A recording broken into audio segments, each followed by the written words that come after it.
விழுப்புரத்தில் திமுக செயற்குழு கூட்டத்தில் பொன்முடியின் புகைப்படம் புறக்கணிக்கப்பட்டிருக்கிறது. அது குறித்த ஒரு அண்மை செய்தியை தற்போது பார்த்து வருகிறோம். கூடுதல் விவரங்களோடு இணைகிறார் செய்தியாளர் ராஜேஷ். வணக்கம் ராஜேஷ், விவரங்கள். வணக்கம். இன்றைய தினம் திமுகவினுடைய அந்த உட்கட்சி கூட்டம் விழுப்புரத்தில் நடைபெற்றுக் கொண்டிருக்கிறது. இது தொகுதி பொறுப்பாளர்கள் கூட்டமாக நடத்தப்படுகிறது.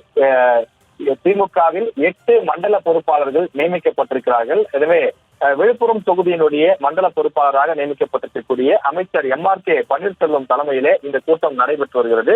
எனவே இந்த கூட்டம் நடைபெறக்கூடிய கலைஞர் அறிவாலயம், விழுப்புரத்தில் இருக்கக்கூடிய கலைஞர் அறிவாலயம் தலைமை அலுவலகம் அதுதான் விழுப்புரம் மாவட்டத்திற்கு. அந்த அலுவலகத்திற்கு வெளியில் வைக்கப்பட்டிருக்கக்கூடிய பேனர்களில் முன்னாள் அமைச்சர் பொன்முடியினுடைய முகம், உருவப்படம் எதுவும் பொறிக்கப்படவில்லை. இது சர்ச்சையை ஏற்படுத்தியுள்ளது. ஏன் பொன்முடி படம் இடம்பெறாததுக்கு ஏன் சர்ச்சை என்று சொன்னால், விழுப்புரத்தின் திமுக முகமாக இருந்தவர் பொன்முடி. பொன்முடி என்றால் விழுப்புரம், விழுப்புரம் என்றால் பொன்முடி என்ற அளவுக்கு தான் பல ஆண்டுகளாக விழுப்புரத்தை முழுமையாக தன்னுடைய கட்டுப்பாட்டில் வைத்திருந்தவர் முன்னாள் அமைச்சர் பொன்முடி. சமீப காலமாக பொன்முடி அவர்களுக்கு தொடர்ந்து இறங்கு முகமாக இருந்து வருகிறது. அவரிடமிருந்து அமைச்சர் பதவி சமீபத்தில் பறிக்கப்பட்டது. துணை பொதுச் செயலாளர் என்ற கட்சியின் மிக உயரிய பதவி அதுவும் பறிக்கப்பட்டது. அவரது மகன் கௌதம சிகாமணி 4 சட்டமன்ற தொகுதிகளுக்கு மாவட்ட செயலாளராக இருந்த நிலையில் அவரிடமிருந்து 2 தொகுதிகள் பறிக்கப்பட்டது. இப்படி பொன்முடி அவர்களுக்கு தொடர்ச்சியாக இறங்கு முகமாகவே தான் கட்சியிலே திமுகவிலே இருந்து வருகின்றது. திமுக தலைமை அவர் மீது அதி கோபத்தில் இருப்பதாக சொல்லப்படுகிறது. அந்த கோபம் இன்னும் தனியாத காரணத்தினால்தான் அவருக்கான செல்வாக்கு, அவருக்கான கிராப் மீண்டும் உயரவில்லை என்று சொல்கிறார்கள். குறிப்பாக 8 மண்டல பொறுப்பாளர்கள் நியமிக்கப்பட்ட நிலையில் ஒவ்வொரு மாவட்டத்துக்கும் பல்வேறு முன்னாள் அமைச்சர்கள் முக்கிய பொறுப்பில் இருக்கக்கூடியவர்கள் என்று நியமிக்கப்பட்டிருக்கிறார்கள். இப்படி நியமிக்கப்பட்ட போதிலும் பொன்முடி அவர்களுக்கு இந்த 8 பேரில் ஒருவராக இடம் கிடைக்கவில்லை. அதுவும் பொன்முடி தரப்புக்கு ஒரு பெரிய அதிருப்தியை ஏற்படுத்தி இருப்பதாக சொல்கிறார்கள்.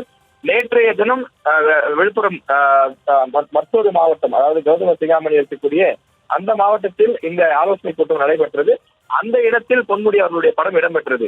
ஆனால் இது விழுப்புரம் தெற்கு தொகுதி இருந்தாலும் கூட இது இந்த தொகுதியினுடைய மாவட்ட செயலாளராக லட்சுமணன் என்பவர் இருக்கின்றார்.